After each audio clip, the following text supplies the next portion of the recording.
नमस्कार दोस्तों, स्वागत है आपका SSC learning point by Singh sir. आज हम करेंगे 13 अक्टूबर की शिफ्ट 3 का पेपर। ठीक है, बिना टाइम वेस्ट किए हुए स्टार्ट करते हैं फटाफट। देखो p प्लस क्यू बराबर इतना दिया था और p की पावर 3 प्लस q की पावर 3 बराबर इतना, इसकी वैल्यू निकालनी थी। तो सिंपल सवाल था ये। तो देखो, अगर आपके पास जैसे टाइम कम बच रहा हो और आप बहुत जल्दी जल्दी में है तो देखो इसको और जल्दी कर सकते। तो कैसे कर सकते? देखो, स्क्वायर होना चाहिए था किसी ना किसी का, केवल ये स्क्वायर था और ये स्क्वायर था, ये तो दो ऑप्शन चले गए। अब p प्लस क्यू बराबर केवल इतना दिया था तो ये तो हो नहीं सकता ना, 4 हो सकता नहीं, हो सकता तो आंसर 25 हो गया ना, ऑटोमेटिक हो गया। इसका होल क्यूब कर दो, यानी कि पी क्यू प्लस क्यू की पावर 3 प्लस का 3pq और ब्रैकेट में p प्लस क्यू हो जाएगा बराबर 3 त्रिका 9 तिया 27 हो गया। ठीक है, इसकी वैल्यू हमें पता थी 9 प्लस का 3 गुणे 3 और ये हो जाएगा पी क्यू बराबर हो गया 27। 9 से डिवाइड कर देंगे, 9 एकम 9 हो गया, ये कट गया, 9 तिया 27, यानी कि पी क्यू कितना आ गया? 2 आ गया। अब इसमें पुट कर देते हैं। देखो इसको क्या लिख सकते हैं? p प्लस क्यू का होल स्क्वायर माइनस का 2pq लिख सकते हैं, ऑल होल स्क्वायर हो जाएगा। इसकी वैल्यू पता है, 3 त्रिका 9 हो गया, 9 से 2 दूनी 4 माइनस चला जाएगा, यहाँ पर 5 की पावर 2, आंसर क्या आ गया? 25 आ गया। अगला सवाल, एक डीलर चीनी को 20% के लाभ पर बेचता है और वास्तविक माप से 10% कम वजन का उपयोग करता है, उसका लाभ कितना होगा? देखो 20% की लाभ पर बेच रहा है तो यहाँ से देखो 100 की चीज वो 120 में बेच रहा है। यहाँ से भी देखो 10% वजन कम दे रहा है। अगर मान लो वो वजन 100 देना चाहिए उसे, लेकिन दे कितने रहा? 90 दे रहा है, यानी कि वो प्रॉफिट ले रहा है कितने की? 10 की प्रॉफिट ले रहा है। समझ में आ गई? तो जो भी नीचे लिखते हैं ना, इसमें सीपी लिखते हैं, ऊपर उसका एसपी आ जाता है। ठीक है, तो यहाँ से देखो जो भी काटते हैं इसको, ये चला गया और ये एक जीरो इससे चला गया, ये जीरो इससे चला गया। तो यहाँ से देखो 3 चौकू 12, 3 त्रिका 9 हो गया, कितने का प्रॉफिट लिया? 1 का। किस पर? 3 पर गुणा कर देंगे 100, तो आंसर आ गया 33 से 1/3। अगला सवाल, 2 लाख के बिल पर लागू 46% की छूट तथा 35 और 8% की दो क्रमिक छूटों के बीच का अंतर क्या होगा? तो देखो, एक तो 46% की, इन दोनों की एकल छूट निकाल लें, यानी कि 8 5 13 हो गया 43 माइनस का 35 गुणे 8/100 हो जाएगा। तो 8 पन्ने 40 करेंगे, हासिल लगा 4 8 24 और 4 28 हो गया, बटे 100 कर देंगे, यानी कि 43 से हमें 2.8 घटाना था। ठीक है, तो ये घटाते नहीं है। यहाँ से देखो इन दोनों का अंतर चाहिए था, यानी कि 46 माइनस का 43 करो, यहाँ पर माइनस, ये माइनस माइनस प्लस हो जाता। तो इनमें डिफरेंस कितना आया? 3 आया। 3 प्लस का 2.8, यानी कि हमें 5.8 निकालना था। किसका? 2 लाख का। 2 3 4 5 बटे कर देंगे 100। तो ये देखो पॉइंट इससे चला गया, 2 इससे चले गए, यहाँ से करेंगे 2 जीरो आ जाएंगे, 2 अट्ठे 16 हो जाएगा, 2 पंजे 10 1 11, 11,600 आंसर आ गया। अगर ये चीज़ देखो, एकल छूट का फार्मूला लगाया है यहाँ पर, ये तो सभी को पता होगा, अगर नहीं पता तो नोट डाउन कर लो भाई। अगला सवाल करते हैं। 1547 मीटर की दौड़ में अर्जुन 78 सेकंड में अंतिम बिंदु तक पहुंचता है, जबकि करण 91 सेकंड में अंतिम बिंदु तक पहुंचता है। अर्जुन करण को कितनी दूरी से हराता है? बहुत सिंपल सवाल है भाई। देखो टाइम में रेशियो क्या है? 78 और 91 है, तो स्पीड में रेशियो क्या हो जाएगा? 91 और 78। जो स्पीड में रेशियो होता है भाई डिस्टेंस का होता है, 91 इंटू 78। अब यहाँ से देखो, अगर वो 91 मीटर चलता तो कितने से हरा रहा है? इन दोनों का डिफरेंस देखो कितना आ रहा है, 11 से 8 गया 3 हो गया, 8 से 7 गया 1, यानी कि 91 मीटर की दौड़ में 13 से हरा रहा है, यानी कि 91 मीटर की दौड़ में वो 13 से हरा रहा है। ठीक है, अब हम निकाल लेते 1547 मीटर की दौड़ में वो कितने से हराएगा? 13/91 गुणे कर देंगे 1547, तो 13 सत्ते 91 हो गया। यहाँ से करेंगे 7 दूनी 14, 7 दूनी 14, 7 एकम 7, यानी कि 221 मीटर की दौड़ से हरा देगा। अगला सवाल, 1800 की राशि को कुछ वर्षों के लिए 6% वार्षिक साधारण ब्याज दर पर निवेश किया जाता है। परिपक्वता पर देय इतना ब्याज है, निवेश की समय अवधि बताइए। कुछ नहीं, केवल ब्याज देखो दिया गया था और 1800 तुम्हें प्रिंसिपल दिया गया था, हमें रेट भी पता थी, टाइम में निकालना था। ये तो सिंपल सवाल था बिल्कुल। ठीक है, 9 दूनी 18 कर दो, 9 अट्ठे 72, 9 चौक 36 हो गया। तो यहाँ से देखो 2 चौकू 8 हो गया और 2 दूनी 4 हो गया, 6 सत्ते 42, यानी टी बराबर कितना आ गया? 7 वर्ष। अगला सवाल, कॉस ए माइनस अल्फा बराबर पी और ए माइनस बीटा बराबर इतना दिया है, cos square alpha minus beta 2pq sine alpha minus beta. देखो ये सवाल ऐसा था, अगर आप बेसिक से करने जाते तो बहुत लंबा था, और मेरे हिसाब से मुझे लगता है यूट्यूब पे किसी ने करवाया नहीं है, केवल वैल्यू पुटिंग मान के करवाया था। हम दोनों तरीके से आपको बता देते हैं। अगर मान लो p बराबर 1 रखते हैं तो a माइनस अल्फा कितना आ जाएगा? ए माइनस अल्फा 0 आ जाएगा, क्योंकि कॉस में एक किसकी वैल्यू होती है, 0 की। इसी तरीके से इसमें क्यू बराबर अगर हम 1 रखते हैं, क्यू बराबर हमने 1 रख दिया, तो साइन ए माइनस बीटा, साइन में 90 की वैल्यू होती है, यानी कि ए माइनस बीटा कितना हो जाएगा, 90 डिग्री हो जाएगा। हमें ए चाहिए, बिल्कुल नहीं चाहिए, हमें केवल अल्फा माइनस बीटा चाहिए था, समझ रहे। यानी कि इन दोनों का डिफरेंस करेंगे, इन दोनों का डिफरेंस करेंगे, ये कैंसिल आउट हो गया। यहाँ से करेंगे माइनस का अल्फा प्लस का बीटा, और 0 माइनस 90 हो गया। पूरे में माइनस का मल्टीप्लाई कर दो, तो देखो अल्फा माइनस का बीटा ये हो जाएगा 90 डिग्री। कोई समस्या? यहाँ पर वैल्यू पुट करते हैं, इसमें वैल्यू पुट करेंगे, देखो यहाँ पर रखेंगे 90, कॉस 90 की वैल्यू क्या होती है, 0 होती है, ठीक है। 2 पी क्यू की वैल्यू 1 और 1 थी, ठीक है। साइन अल्फा माइनस बीटा ये क्या होता है, 90 91 होता है साइन में, यानी कि 1 हो गया। यानी कि हमें कुल मिलाकर आंसर में 2 चाहिए, पी और क्यू की वैल्यू 1 रखने पर। देखो इसमें मिलेगा, बिल्कुल नहीं, इसमें 0 आ जाएगा, इसमें मिल जाएगा, इसमें नहीं मिलेगा। तो ये तो हो गया तुम्हारा वैल्यू पुटिंग से। अब देखो इसको करेंगे कैसे, देखो थोड़ा वीडियो तो लंबा हो ही जाएगा, कोई बात नहीं, लेकिन तरीका तो पता होना चाहिए, बाई चांस कभी स्ट्राइक ना करे कुछ। अब देखो, अब बेसिक तरीका देखो, थोड़ा लंबा होगा, बस ये होगा, इसको कॉपी में नोट कर लेना। कभी क्या होता है ना, इससे कॉन्फिडेंस बढ़ता है, कोई भी पूछते इसको सॉल्व करके दिखाओ, वैल्यू पुटिंग से तो कर लिया, तब इससे आपका एकदम कॉन्फिडेंस ना बहुत बढ़ जाएगा। देखो इसमें होता क्या है, ये लिखा अल्फा माइनस बीटा, हमें इसके टर्म में इसको लेके आना है। तो हम इसको क्या लिख सकते हैं, अल्फा माइनस बीटा को हम क्या लिख सकते हैं, ये भी तो हमें पता होना चाहिए, यानी कि ए माइनस का बीटा, और फिर यहाँ से माइनस का ए माइनस का अल्फा लिख सकते हैं। इसको जब सॉल्व करोगे इतने को, तो हमें केवल यही मिलेगा, अल्फा माइनस बीटा। अब क्या होता है, जो ये वैल्यू आई है ना, इसको हम पुट करते हैं इस वाले में, यानी कि cos square alpha minus beta की जगह हम लिख देंगे ए माइनस का बीटा माइनस का ए माइनस का अल्फा हो गया, ये ब्रैकेट क्लोज। अब फार्मूला लगाते हैं, हमें कौन सा फार्मूला, कॉस ए माइनस का बी का फार्मूला लगेगा। क्या होता है, कॉस ए कॉस बी, और फिर प्लस हो जाता है साइन ए और साइन बी। बात समझ में आ गई होगी, ठीक है।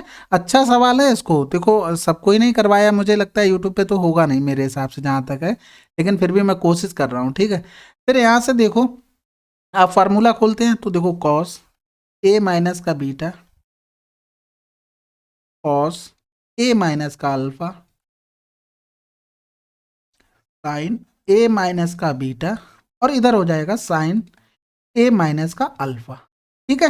ब्रैकेट क्लोज कर दो, और पावर में आ जाएगा 2, क्योंकि यहाँ पर भी पावर 2 थी। समझ में आ गई होगी बातें। अब यहाँ से देखो, ए माइनस बीटा की वैल्यू पता है, ए माइनस बीटा की वैल्यू हमें क्यू में पता है। अब यहाँ से देखो एक चीज़ और सीखो, यहाँ से देखो साइन स्क्वायर ए माइनस का बीटा प्लस का कॉस स्क्वायर ए माइनस का बीटा बराबर क्या होता है, 1 होता है। समझ गए बात को। हमें इसकी तो वैल्यू पता है ना, इसकी वैल्यू क्या हो जाएगी, क्यू स्क्वायर प्लस का कॉस स्क्वायर ए माइनस का बीटा हो जाएगा, बराबर 1 हो गया। यानी कि हम यहाँ से लिख सकते हैं कॉस ए माइनस का बीटा 1 माइनस क्यू स्क्वायर, और वो भी रूट में, ठीक है। तो इसी तरीके से जब साइन में लिखने जाएंगे ना, साइन का जब हम ए माइनस अल्फा बनाएंगे इसी तरीके से, तो वो बन जाएगा 1 माइनस का पी स्क्वायर रूट में, ठीक है। तो ये चीज़ याद रखना। तो यहाँ पे वैल्यू पुटिंग करना स्टार्ट करते हैं, थोड़ा पेन चेंज कर ले, नहीं तो सब मिक्स हो जाएगा। यहाँ से देखो, यहाँ से ये वाला रख रहे हैं, ए माइनस बीटा की वैल्यू 1 माइनस का क्यू स्क्वायर आ गया, ठीक है। फिर कॉस ए माइनस अल्फा की तो वैल्यू हमें पता थी पी, प्लस का साइन ए माइनस बीटा, देखो अभी अभी साइन ए माइनस बीटा तो हमें पता है ना, क्यू। फिर ए माइनस अल्फा अभी अभी जस्ट निकाला था, यानी कि अंडर रूट में 1 माइनस का पी स्क्वायर हो जाएगा, इसका कर देंगे होल स्क्वायर। बात समझ में आ गई, बात समझ में आ गई होगी। अब देखते हैं हम दूसरा पहलू क्या, पहले तो इसका स्क्वायर खोल लेते हैं। इसका स्क्वायर खोलेंगे तो 1 minus Q square into P square plus का Q square 1 minus P square, और प्लस में हो जाएगा 2pq, और ब्रैकेट में 1 माइनस क्यू स्क्वायर, और ब्रैकेट में 1 माइनस पी स्क्वायर, ठीक है। क्लियर है ना। अब यहाँ से देखो, थोड़ा सा इरेज करते हैं, उसके बाद हम आपको बताते हैं। अब दूसरा वाला लेते हैं, ये वाला लेते हैं, sine alpha minus beta. Sine alpha minus beta की जगह क्या लिख सकते हैं, ए माइनस का बीटा, और माइनस में ए माइनस का अल्फा, ठीक है। अब फार्मूला फिर से लगेगा, कौन सा लगेगा, साइन ए माइनस का साइन बी, ठीक है। इसका फार्मूला क्या होता है, साइन ए कॉस बी माइनस का कॉस ए और साइन भी। ठीक है, फार्मूला पुट करते हैं इसमें भी भाई। देखो साइन ए माइनस का बीटा, फिर हो जाएगा क्या, यहाँ से कॉस में आ जाएगा ना, कॉस ए माइनस का अल्फा, फिर माइनस का माइनस ही रहता है इसमें, फिर कॉस ए माइनस का बीटा, और फिर आ जाएगा यहाँ पर साइन ए माइनस का अल्फा। ठीक है, यहाँ पर तो कोई स्क्वायर नहीं करना ना। अब यहाँ पर वैल्यू पुट करते, ए माइनस बीटा, साइन की वैल्यू पता है ना क्यू है। ठीक है, वैल्यू पेन चेंज कर लें फिर से, नहीं तो कंफ्यूजिंग ना होना चाहिए कुछ भी भाई। ए माइनस अल्फा की वैल्यू पता है, बिल्कुल पता है P. Cos A minus beta की वैल्यू अभी थोड़ी देर पहले निकाली थी, देखो कॉस ए माइनस बीटा ये वाली देखना, 1 माइनस क्यू स्क्वायर निकाला था, अंडर रूट 1 माइनस का क्यू स्क्वायर हो गया। फिर यहाँ से देखो ए माइनस अल्फा थोड़ी देर पहले निकाली थी, 1 माइनस का पी स्क्वायर हो जाएगा। अब इसके साथ देखो यहाँ चिपका क्या था, 2pq चिपका था, यहाँ पर भी 2pq चिपका दे, बिल्कुल चिपका देते भाई। अंदर गुणा कर लेते हैं 2p का, यानी कि 2pq हो गया। यहाँ से अंदर गुणा करेंगे तो 2p square Q square minus का 2pq, ब्रैकेट में 1 माइनस क्यू स्क्वायर, ब्रैकेट में 1 माइनस पी स्क्वायर हो गया। अब यहाँ से देखो सिंपल सी बातें बची हैं और बहुत अच्छे तरीके से समझना, ये 2 हो गई और ये 1 हो गई। ठीक है, इक्वेशन 1 और 2 को हम जोड़ देते, 1 प्लस 2 करेंगे तो यहाँ से देखो ये माइनस का था, ये माइनस वाला ये प्लस से कट जाएगा। समझ में आ गई होगी बात, यानी कि जब यहाँ से और ओपन करेंगे तो देखो इसको पी स्क्वायर माइनस का पी स्क्वायर क्यू स्क्वायर हो गया, यहाँ से करेंगे तो क्यू स्क्वायर माइनस का पी स्क्वायर क्यू स्क्वायर हो गया। यहाँ से देखो ये 2 टर्म बन गए, 2 टर्म बन गए, यानी कि ये देखो 2 टर्म इस वाले से कट जाएंगे, तो बचा क्या है यहाँ पर, केवल पी स्क्वायर क्यू स्क्वायर बचा, यानी कि यही तो हमें निकालना था। तो ये इतना लंबा सवाल था और बहुत अच्छा था सवाल। ठीक है, इसको नोट डाउन कर लेना, कभी जरूरत पड़ जाए ना, कभी मास्टर तो बनोगे ना, नहीं बनोगे, चलो कोई बात नहीं, बच्चे तो पूछ ही देंगे। चलिए फिर अगला सवाल करते, इसको नोट कर लेना। देखो ये तुमको शीर्ष दिए गए थे और समकोण की बात कर रहा था। देखो जब भी कोई भी दो भुजाएं अगर समकोण में हो तो उनके एक स्लोप का फार्मूला होता है, क्या होता है, m1 इंटू m2 बराबर होता है माइनस। ठीक है, ये क्या होता है, ये देखो सब कोई तो पढ़ाता नहीं, बिकॉज कोऑर्डिनेट ज्योमेट्री का ये पार्ट आता है थोड़ा, और इसको इतना पूछा भी नहीं जाता हम लोगों को, तो इससे ज़्यादा इसको पढ़ना बेवकूफ़ी होती है। लेकिन हाँ कुछ चीज़ें तो पता होनी चाहिए, अगर आपने अच्छे से 10th वगैरह की है ना तो उसमें ये खूब है, तो कोई दिक्कत वाली बात नहीं है। तो यहाँ से जब m1 लिखते हैं ना तो m1 लिखा जाता है y2 माइनस का y1 अपॉन x2 माइनस का x, ये फार्मूला होता है। इसी तरीके से इसके लिए तो यही सेम चीज इसमें लगती है। अब तुम यहाँ से कोई एक चीज पकड़ो, जैसे कौन सा समकोण बता रहा था, AC वाला कर्ड बता रहा था, यानी कि AC ये, यानी कि ये कहीं रहा होगा समकोण पर।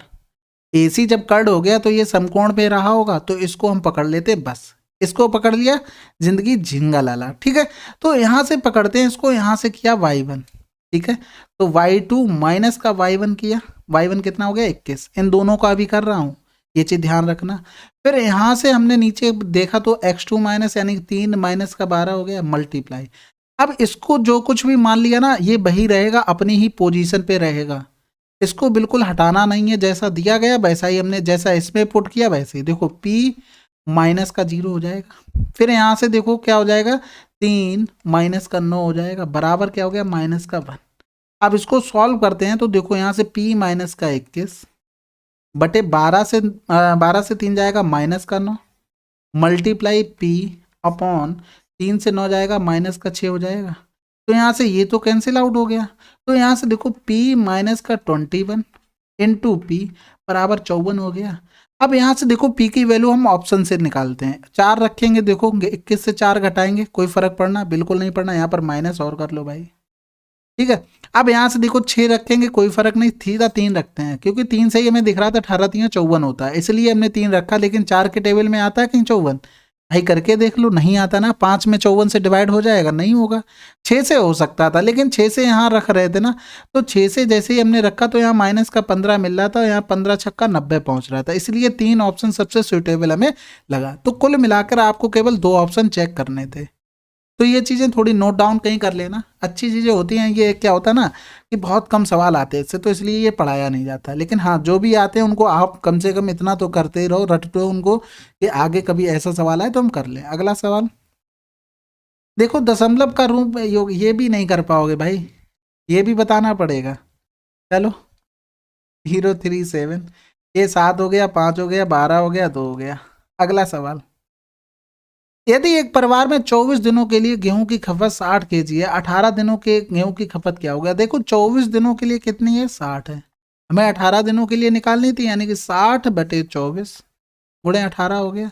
यहाँ से 6 चौक 24 करेंगे, 4 चौकू 16 करेंगे, 4 पंजे 20, 45 केजी आंसर। अगला सवाल देखो, ये भी सिंपल सवाल था। ए और कितना दिया है? 4। ओ सी कितना दिया है? 4x माइनस का 2, 2x प्लस 4 दिया है। ओ डी 2x प्लस 4 दिया है, और ओ बी x प्लस 1 दिया। ओ बी कहाँ पर? ये है। ठीक है, ये सिमिलरिटी वाला सवाल है, यानी कि जब ये दोनों भुजाएं क्या हो गई? पैरेलल हो गई, तो जो एंगल ये होगा वही एंगल ये होगा। ठीक है, जो एंगल डी होगा कौन सा? ओ डी सी होगा, वही एंगल तुम्हारा सामने वाला बन जाएगा, यानी कि ओ डी सी बराबर ये हो जाएगा। ठीक है, ये बराबर हो गए, तो इसी हिसाब से भुजाएं देखो, इसके सामने कौन सी भुजा? x प्लस 1 है, तो इसी त्रिभुज के सामने इसकी भुजा कौन सी हो जाएगी? 2x प्लस का 4 हो जाएगी बराबर। ये तो सबको पता होगा, देखो इतना बेसिक से तो सभी ने पढ़ रखा होगा, और इतना भी नहीं पढ़े हैं तो फिर क्या मतलब रह गया आपका? कुछ तो मेहनत किए होंगे ना। तो यहाँ से देखो, इसके सामने 4x माइनस का 2, सिमिलरिटी वाला रूल लग गया, और कुछ नहीं हुआ है। यहाँ से देखो, यहाँ से करेंगे तो x प्लस 1 है, 2 कॉमन ले लेंगे तो x, 2x माइनस का 1 बराबर 4। यहाँ से भी 2 कॉमन ले लेंगे तो x प्लस का 2 हो गया। यहाँ से देखो 2 से काट देंगे, 2 दूनी 4 आ गया। यहाँ से करेंगे x प्लस का 1, 2x माइनस का 1 बराबर आ गया क्या? 2 दूनी 4, x प्लस का 2। अब क्या करना है? इसको सॉल्व करने से अच्छा है कि ऑप्शन चेक करते हैं। अगर 1 रखते हैं तो यहाँ पर 2 हो जाएगा, 2 एकम 2 एक गया, 1 हो गया। यहाँ पर रखने से आएगा? नहीं आएगा। 2 रखते हैं तो 2 2 4 चौकू 16 चाहिए। यहाँ पर 3 हो गया, 3 में 16 आता? नहीं आता, तो हटा दो। फिर 0.5 को भी छोड़ो, क्योंकि पॉइंट वाले सबसे बाद में। 3 रखते हैं, यहाँ पर देखो 3 रखा, 4 हो गया। यहाँ पर रखा 3 2 5 चौकू 20, 4 के टेबल में 20 आता? बिल्कुल आता, तो ये ऑप्शन हो जाए। तो इस तरीके से कर लिया करो, नहीं तो बाद में फंस जाओगे। क्योंकि क्या होगा, अगर मान लो यहाँ पर 1 रखा, जैसे 1 रखा तो कितना बन गया? 2 बन गया। यहाँ पर 1 रखा, 3 आ गया, तो 2 के टेबल में 3 आता, पॉइंट में तो दिया नहीं है कुछ। तो ये समझ लिया करो, इस तरीके से आप कर लिया करो। अगला सवाल, 2 संख्याओं का योग 15 है, उनके योग का इतना बटे हुए है। ठीक है, लघुत्तम समापवर्त ज्ञात करना। देखो 2 संख्याओं का योग 15 है, अरे भाई ठीक है 15 हो गया। इनका अंतर था, इसका 1/5 था, यानी कि 3 था। यानी कि दोनों को जोड़ देते, 2 का भाग कर देते तो a आ जाता, दोनों को घटा देते, 2 का भाग कर देते तो क्या आ जाता? b आ जाता। इनका एलसीएम नहीं निकाल पाओगे, 18 दिया हुआ सामने। अगला सवाल, 15 पुरुष प्रतिदिन 12 घंटे कार्य करके एक घर को पूरा करने में 10 दिन लेते हैं। 10 पुरुष द्वारा उसी कार्य को 20 दिनों में पूरा करने के लिए प्रतिदिन कितने घंटे कार्य करना होगा? ये तो देखो 15 पुरुष 12 घंटे में 10 दिन। अब यहाँ से देखो 10 पुरुष 20 दिनों में कितने घंटे कार्य करना पड़ा, यानी टाइम निकालना था। तो यहाँ से देखो 10 दूनी 20 हो गया, यहाँ 20 बन गया, यानी कि 4 तियाँ 12 हो गया, 4 पंजे 20 हो गया, 5 तियाँ 15 हो गया, 3 तिरका 9 आंसर। फार्मूला सभी ने पढ़ा होगा, m into D into T upon होता है वर्क। यहाँ पर m1 d1 t1 और w1 बराबर होता है m2 d2 into t2 upon w2। Work यहाँ पर सेम था, इसलिए w का कोई फर्क नहीं पड़ा। अगला सवाल, एक कंटेनर में 20% दूध और 80% पानी है, इसे एक अन्य नमूने के साथ मिलाया जाता है जिसमें 80% दूध और 20% पानी, तो अंतिम मिश्रण में दूध का अंश क्या होगा? देखो सिंपल सी बात, इन दोनों को जोड़ोगे कितना आ जाएगा? 100%। इन दोनों को जोड़ोगे 100% हो गया, यानी कि 50-50% चीज़ें होंगी, इनका रेशियो बनाओगे 1-1 हो गया। अब 1 हो गया टोटल किस में से? 2 में से गुणा कर देंगे इसको, तो 50% चीज़ें आ गई। ठीक है, बाकी आप लोग बेसिक से भी बना सकते हो, उसको अलग परसेंटेज दिया गया था तो हम 100 से मान के कर देना, तो इस तरीके से कर सकते हैं। अगला सवाल, 18,000 की राशि 18% की दर से अर्धवार्षिक चक्रवृद्धि ब्याज पर उधार दी जाती है। यदि ऋण 18 महीने के बाद अदा किया जाता है तो इसे निकटतम 10 रुपये में पूर्णांकित कर दिया जाता है, तो चुकाया गया ब्याज कितना होगा? सिंपल सी बात है भाई, 18 महीने की 6-6 महीने की कितनी होंगी? 3 स्लैब बनेंगी, यानी अल्टीमेटली 3 साल पे काम करना है। रेट 18% पूरे साल की थी, अर्धवार्षिक रेट 9% हो गई। ठीक है, अब यहाँ पर क्या लगेगा? ट्री मेथड, क्योंकि इससे अगर हम करते 100 से चीज 109 हो रही है, इसका पावर 3 करना पड़ता है, कर लोगे? नहीं कर पाओगे भाई, थोड़ा टिपिकल होता है। अब यहाँ से क्या करते हैं? Tree method. ट्री मेथड में भी देखो पूरा मत लिखा करो, जैसे इस तरह से लिखते हैं। तो 9% निकाला, 1620 हो गया, 1620 हो गया, 1620 हो गया। यहाँ से निकालेंगे तो इसका करेंगे 1620 का 9%, फिर इसका दोगुना हो जाता है यहाँ पर। तो ये पूरा मत किया करो, इतना लिखने की जरूरत नहीं होती है। लिखना कितना पड़ता है, जैसे तुमने 18 यहाँ लिखा 18,000, इसका तुमने 9% निकाला तो 1620 आया। कितनी बार आया, 3 बार आया, ये देखो।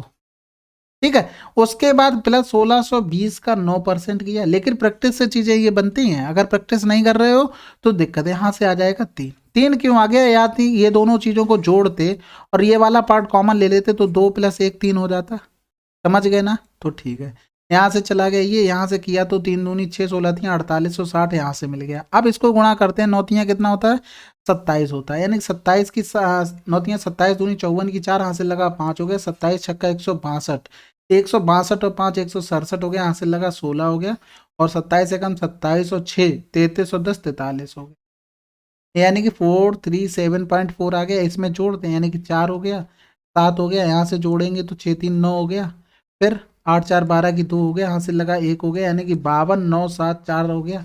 अब यहाँ से देखो वो कह रहा है नियर 10 के कर दिया गया है, नियर 10th के कर दिया गया। तो देखो यहाँ से ऑप्शन ये तो होंगे नहीं, क्योंकि 5200 पे पहुंच गए। अब ये 30 इससे तो ज़्यादा ही आएगा ना, क्योंकि अभी हमने यहाँ से भी और निकालना था, तो वो भी तो भी कुछ गायब है। यानी कि और आगे जाते ना तो केवल एक ही तो ऑप्शन मिल रहा था। तो इस तरीके से हम लोग सॉल्व कर लेंगे। अगला सवाल, 5 सेंटीमीटर त्रिज्या और 7 सेंटीमीटर त्रिज्या वाले एक बेलन के संपूर्ण पृष्ठीय क्षेत्रफल और वक्र पृष्ठीय क्षेत्रफल के बीच का अंतर कितना होगा। देखो ये भी लॉजिक वाला सवाल है। कैसे लॉजिक वाला सवाल है, जैसे ये पूरा तुमने बेलन बनाया, अगर तुम सोच नहीं रहे हो ना तो पूरा फार्मूला ही लिख के और पूरा सॉल्व करते रहना फिर सुबह से शाम तक। अगर तुम निकालते इसका टोटल सरफेस एरिया तो तुम क्या क्या निकालते, ये वाला भी निकालते, ये वाला भी निकालते और ये नीचे वाला भी निकालते, ये भी दोनों निकलते। फिर अगर तुम कर्व सरफेस एरिया निकालते, कर्व सरफेस एरिया, तो केवल यही तो निकालते। तो जो अंतर आया वो क्या आया, यही तो आया 2 सर्किल का। एक सर्किल का एरिया तुम्हें पता है ना πr² होता है। 2 सर्किल का एरिया कितना हो जाएगा, × 2 हो जाएगा। कोई समस्या कोई परेशानी नहीं होनी चाहिए। यहाँ से करेंगे 2 × 3.14 और आर की वैल्यू 25 हो गई। तो यहाँ से देखो इसको करेंगे 25 दूनी 50, 50 हो गया। 50 × 3.14 हो गया। पॉइंट हट जाएगा इससे, इधर आ जाएगा पॉइंट। तो 5 चौकू 20 कर दिया, यहाँ से लगा 2 हो गया। 5 एकम 5 2 7 हो गया, 5 तियाँ 15 हो गया, 157 आ गया। तो ये चीज़ें कब आएंगी, जब आप थोड़ा दिमाग को खोलेंगे, थोड़ा दिमाग बढ़ाएंगे। अगर नहीं उसको लगा रहे ना तो फिर दिक्कत वाली बात है भाई, समझो बात को। नहीं तो फार्मूला लिखते फिर उसका डिफरेंस करते फिर निकालते। ठीक है, अगला सवाल, वर्ष 2019 की तुलना में 2020 में एक ऑटोमोबाइल कंपनी की बिक्री में 20% की वृद्धि हुई। हालांकि 2021 में यह पिछले वर्ष की तुलना में 20% कम हो गई। कंपनी ने यदि वर्ष 2019 में 6000 यूनिट बेची तो 2021 में कितनी बेची। देखो 20% वृद्धि हुई, फिर 20 की कमी हुई, फिर 20 × 20/100 हो गया, यानी कि 4% का लॉस हो गया। यानी कि हमें 6000 का 4% लॉस कर दिया, यानी कि 96% निकालना था। तो 2 जीरो चले गए, 1 जीरो आ गया, 6 36 हो गया, 6 में 54 और 3 57 आ गया। ठीक है, इतना भी नहीं लिखना पड़ना। ये मैंने बताया था कि अगर 20 की वृद्धि हो रही है और सेम ही कमी हो रही है तो हमेशा a² कर दो और वो हमेशा लॉस होगा। अगला सवाल, एक समद्विबाहु त्रिभुज की असमान लंबाई वाली भुजा 16 सेंटीमीटर और परिमाप 50 है, तो त्रिभुज का क्षेत्रफल क्या होगा। देखो समद्विबाहु त्रिभुज आपकी समकोण नहीं कह रहा है, ये चीज ध्यान रखना। तो इसकी 2 भुजाएं बराबर हो गई। असमान वाली लंबाई यानी कि ये 16 हो गई। परिमाप कितना दिया था 25, यानी कि 16 से अगर 50 से 16 घटा दे 34 बचेगा, यानी कि ये दोनों भुजाएं कितनी आ गई 17 17 आ गई। अब तो देखो अगर तुम्हें समद्विबाहु त्रिभुज की प्रॉपर्टी पता होंगी तो आसानी से कर लोगे। यहाँ से एक लंब डाल देते हैं, ये 2 भागों में डिवाइड कर देगा, नहीं ये 8 हो गया। 8 15 17 ये तो सभी ने पढ़ा है। इसका एरिया निकालेंगे एक का, एक त्रिभुज का एरिया निकालेंगे तो कितना आ जाएगा 15 × 8। हमें 2 का चाहिए, यानी कि 2 का गुणा कर दें तो 15 8 120 आंसर। अगला सवाल, परीक्षा में न्यूनतम अंक किसने प्राप्त किए। देखो परीक्षा में न्यूनतम अंक सरिता है, और कौन है, दीपक है भाई, दीपक कलाल, वो वाला तो नहीं है ना, कमल और दिव्या। भाई 4 लोगों में देखना, यानी कि ऊपर वाले की तो समस्या खत्म हो गई। तब कह रहा न्यूनतम अंक, तो न्यूनतम यहाँ से पकड़ते हैं। तो देखो इसने यहाँ से देखो 120 लिए, 135 139 112 136। ठीक है, ये तो सबसे ज़्यादा हो गया, इससे तो ज़्यादा है ही है। तो उसकी तो कहानी खत्म हो गई। यानी कि दीपक जी आप जाइए, नमस्ते टाटा बाय बाय। अब यहाँ से देखो 130, इसने प्लस का 20 लिया, इसने प्लस का माइनस का 1 ले लिया, यानी प्लस का 1 इसने लिया। यहाँ से देखो प्लस का 12 ले लिया, 12 क्यों ले लिया, 22 ले लिया। फिर यहाँ से देखो इसने ले लिया 9 7 5 12 प्लस का, फिर इसने प्लस का 10 ले लिया। तो यहाँ से देखो किसको, इसको भी ज़्यादा मिल रहा है, ये भी खत्म कर दो, क्योंकि ये देखो इसके तो जोड़ने पर कितने आ रहे हैं, 22 और 10 32 33 आ रहे हैं, उसके 20 5 25 ही आ रहे हैं। अब देखो यहाँ से इसने प्लस का 6 लिया, ये वाला खत्म हो गया। अब ये यहाँ से देखो प्लस का 5 लिया, इसने भी ज़्यादा लिए, इसने कम लिए और इसने भी कम लिए, इसने 5 कम लिए और इसने कितने कम लिए, माइनस का 2 कम लिया। लेकिन ये यहाँ से देखो कैंसिल आउट हो गया, फिर भी तो ज़्यादा ले रहा, 3 ज़्यादा ले रहा है, तो सबसे कम कमल के हो गए। तो ऑब्जर्वेशन से कर लिया करो, जोड़ना घटाना तो आप लोग करते ही हैं, ठीक है। अगर उसी तरीके से बता देंगे तो फिर कोई बात थोड़ी ना बनती है। अगला सवाल, ए बी से दोगुना दक्ष है और दोनों मिलकर 16 दिनों में काम करते हैं, यानी 16 गुणे 3 हो गया, तो ए दोगुना था, यानी कि 2 अट्ठे 16 8 3 24 आंसर। अगला सवाल देखो, सिंप्लीफिकेशन सवाल है, इसको करते हैं, इसको पहले गुणा करना पड़ेगा, यानी कि ये वाला पूरा नीचे आ जाएगा, यानी 75 गुणे 119 बटे हो जाएगा 15 गुणे 17। तो 15 पना 75 हो गया, 17 सत्ते 119 हो गया, 7 पंजे 35 आ गया। फिर यहाँ से देखो, यहाँ से गुणा तो पहले तो भाग करना पड़ेगा, यानी कि 24 बटे 105 गुणा करना पड़ेगा 35, ठीक है। अब क्या बचा, 20 था गुणे में, तो 20 का भी कर लो, तो 5 चौको 20 हो गया और 5 दूनी 10 हो गया, 5 एकम 5 हो गया। फिर कुछ कटेगा, कटना तो चाहिए था, 7 पंजे 35 7 3 21 हो गया, 3 अट्ठे 24 हो गया, 8 चौक 32, 5 दूनी 10 5 3 15 1 16। अगला सवाल, चलिए फिर 13 अक्टूबर की शिफ्ट 3 आपकी कंप्लीट हो गई है और काफ़ी अच्छे सवाल थे। मैं आशा करता हूँ आप लोगों ने कॉपी में नोट डाउन जरूर किए होंगे। मिलते हैं अगले वीडियो में, तब तक के लिए जय हिंद जय भारत।